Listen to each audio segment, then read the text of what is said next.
Doctor صاحب، اگر ایک عورت نے کسی بچے کو دودھ پلایا ہے اور اس عورت کے خاوند کی کسی دوسری بیوی سے ایک بیٹی ہے، تو کیا اس بچے کا اس بیٹی کے ساتھ نکاح ہو سکتا ہے؟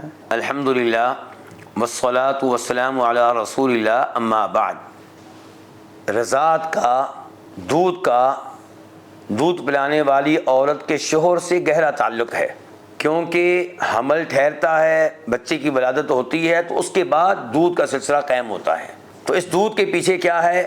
حمل کا ٹھہرنا، اور حمل ٹھہرنے کے پیچھے کون ہوتا ہے؟ مرد ہوتا ہے، اس عورت کا شوہر ہوتا ہے۔ اس لیے وہ لڑکا جس نے کسی عورت کا دودھ پیا ہے، اس پہ اس عورت کے شوہر کی وہ بیٹی بھی حرام ہو جائے گی جو کسی دوسری بیوی سے ہے۔ آپ اس حدیث پہ غور کریں کہ نبی علیہ الصلوۃ والسلام کے علم میں یہ بات آئی کہ سیدہ عائشہ کے پاس وہ مرد آنا چاہتا ہے، ان کے ساتھ بیٹھنا چاہتا ہے، گفتگو کرنا چاہتا ہے، ان سے ملنا چاہتا ہے، جو رضاعت کے لحاظ سے ان کے چچا ہونے کا دعویٰ کر رہا ہے۔ سیدہ عائشہ اس کو اجازت نہیں دے رہی تھی، تو نبی علیہ الصلوۃ والسلام نے کہا کہ اس کو آنے دو، وہ رضاعت کے لحاظ سے تمہارا چچا ہے۔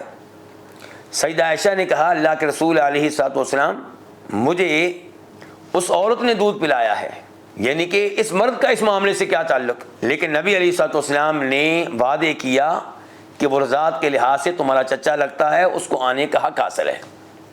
تو اب یہاں پہ دیکھیے، وہ جو مرد ہے اس کا تعلق اس دودھ پلانے والی عورت کے شوہر سے ہے، عورت سے نہیں ہے، یعنی کہ وہ عورت کا بھائی نہیں ہے، جی، وہ عورت کا بیٹا نہیں ہے، وہ عورت کا بھتیجا نہیں ہے، وہ عورت کا بھانجا نہیں ہے، وہ عورت کا باپ نہیں ہے، وہ اس عورت کے شوہر کا بھائی ہے۔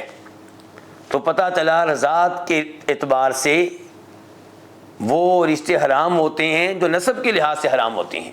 تو چونکہ یہ لڑکی اس دودھ پینے والے بچے کی رضاعت کے اعتبار سے پدری بہن لگتی ہے، تو جیسے پدری بہن نسب کے لحاظ سے حرام ہوتی ہے، ایسے ہی دودھ کے لحاظ سے جو پدری بہن ہے وہ بھی حرام ہوگی۔ واللہ تعالی اعلم۔